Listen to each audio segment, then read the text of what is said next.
Agora olhamos a recente obra de João Luís Fontes, que narra a biografia dos bispos de Lisboa desde o século III. Muito boa tarde, obrigado por estares connosco.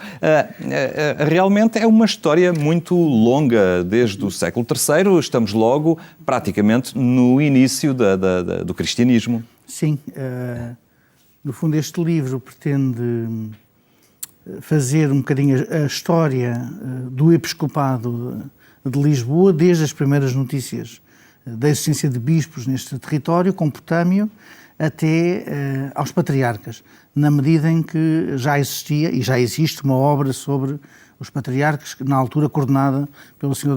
Dom Carlos Moreira Azevedo.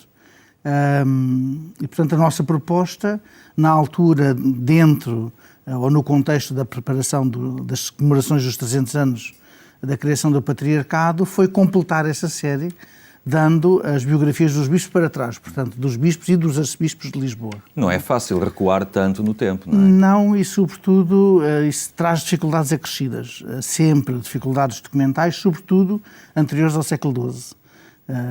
De facto, a partir do século XII, ou seja, da conquista cristã da cidade, em 1147, em que depois a diocese é restaurada, aí já temos documentação suficiente para, com maior ou menor desenvolvimento, podermos dizer alguma coisa sobre cada um dos bispos.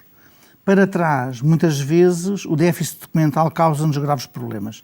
À exceção de Potâmio, que é o bispo mais antigo de que temos notícia, mas também, com muita sorte, um bispo melhor documentado, porque restam algumas obras desse bispo, e quem fez a biografia dele foi o Sr. D. António Montes Moreira, que tinha já trabalhado com ele na altura na sua tese de doutoramento, e que fez um capítulo exemplar sobre o episcopado em Lisboa no período tardo-romano. Tudo o resto são capítulos, sobretudo de época, que vão reunindo as notícias muito dispersas e às vezes muito fragmentárias que temos sobre os bispos. Ou porque estiveram num concílio e, portanto, o nome deles aparece na lista dos bispos que estavam presentes, ou porque há uma epígrafe tumular onde o nome aparece, ou numa correspondência entre outros bispos, em que o bispo de Lisboa também é mencionado, e quando entramos sobretudo então no período ainda longo da ocupação muçulmana do território, temos de facto traços surpreendentemente até numerosos em relação a esta presença cristã que sobrevive e que se mantém no território, mas, por exemplo, em relação aos bispos, as notícias são escassíssimas, não é? Pois. Portanto, e tivemos aí que convocar, e quem fez isso foi o professor Paulo Almeida Fernandes, que fez muito bem o convocar as fontes arqueológicas para ajudar a perceber um bocadinho esta presença cristã no território e de que modo é que com ela se conjuga as pouquíssimas notícias de bispos neste período. Mas dá para perceber, e olhando este itinerário cronológico desta presença cristã também na cidade de Lisboa, desde logo uma cidade sempre aberta ao mundo do Mediterrâneo, onde havia uma passagem frequente de muita gente. E é sempre uma cidade muito importante e é uma diocese muito apetecida. Também porque, sobretudo a partir do reinado de Afonso III, Lisboa emerge como a cabeça do reino. Falar em capital é ainda um bocadinho anacrónico para esse período, mas é claramente a cidade cabeça do reino, onde a corte está cada vez mais e para onde definitivamente o rei vira a sua atenção. E isso faz com que Lisboa ganhe um estatuto muito diferente em relação às outras dioceses. É também uma diocese muito grande, até praticamente ao século XX, ela engloba também Santarém, até praticamente ao século XX, não, até ainda durante bastante tempo do século XX, ela engloba também Santarém, Setúbal e parte de Leiria. Portanto, é uma diocese enorme e era uma diocese com bons rendimentos. Portanto, por exemplo, isso é muito claro no período do Papado de Avinhão, em que muitos dos bispos que são nomeados pelo Papa quando está em Avinhão são bispos da sua entourage franca e, portanto, muitas vezes são bispos que nem vêm à diocese, mas que o Papa tinha reservado para si a apresentação da diocese, porque era uma diocese particularmente rentável. Portanto, mas é sinal da vitalidade e da riqueza da diocese, não é? Portanto, isso sem dúvida nenhuma. Dá para perceber, então, é uma forma muito concreta de visitar a história do patriarcado e de perceber também o tipo de igreja que por aqui se foi desenvolvendo, porque são notas biográficas, mas em algumas delas presumo que é possível também perceber preocupações pastorais, iniciativas tomadas pelos bispos. É evidente que aí varia muito com a documentação que temos disponível, como é evidente sempre, mas procuramos, por um lado, conjugar o perceber a origem familiar, a origem social dos bispos, o seu percurso de formação, até o seu percurso eclesiástico, porque muitos deles são primeiro bispos noutras dioceses e depois vêm para Lisboa, ou até as suas ligações, por exemplo, mais tarde na época moderna à Inquisição, ou a ligação ao Serviço Régio. Portanto, há todo um percurso ali que é preciso reconstruir e que ajuda às vezes a perceber como e porque é que eles chegaram a bispos ou arcebispos de Lisboa, mas por outro lado também sempre que temos documentação nesse sentido, perceber como é a sua atividade pastoral. Não é?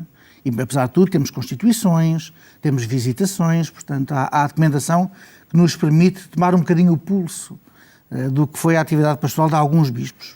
Portanto, e em alguns casos há até aspectos muito interessantes. Não é? E depois há uma preocupação desta obra, não estamos a manusear, mas é enriquecida com fotografias dos testemunhos arqueológicos que existem, ou de arte, sim, não é? Sim.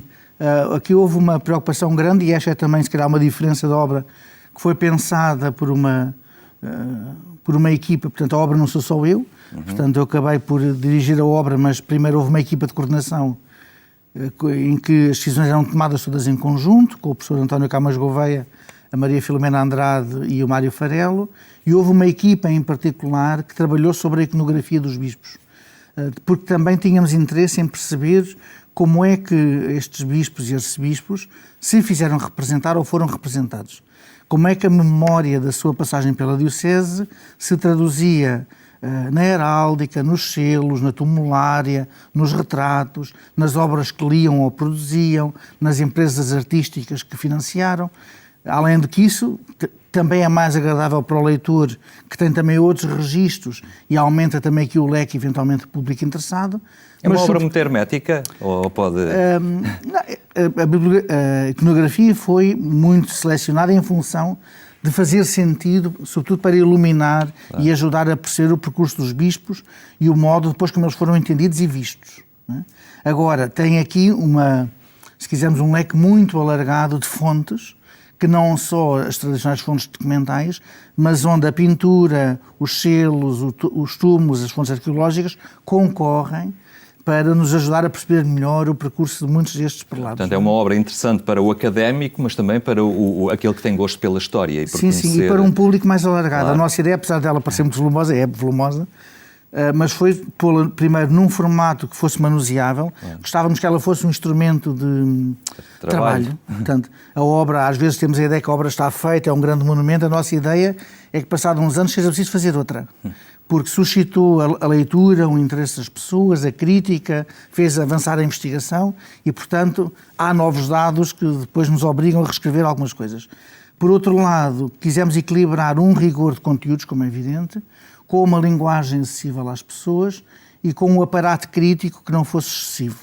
E por isso remetemos tudo o que era fontes e bibliografia para um conjunto final onde quem tem esse interesse pode recuperar onde é que fomos buscar informação, o que é que lemos, o que é que vimos para pode dar continuidade à sua própria investigação. Mas o texto em si não fica excessivamente pesado para um leitor que não está tão interessado nessas dinâmicas. Por outro lado, tem 2 índices finais que nos geram imenso trabalho, mas que achamos que é muito útil porque permite pessoas que vão à procura de pequenos pormenores, se há notícia da sua igreja, da sua paróquia, do monumento, de uma pessoa em concreto, facilmente encontrar isso dentro da obra. Muito obrigado. Fica aqui a Bispos e Arcebispos de Lisboa, uma edição dos livros Horizontes. Muito obrigado por ter estado hoje aqui a permitir que nós possamos também perceber toda a riqueza e a densidade que está neste livro, que é volumoso, mas que é certamente muito importante. Muito obrigado.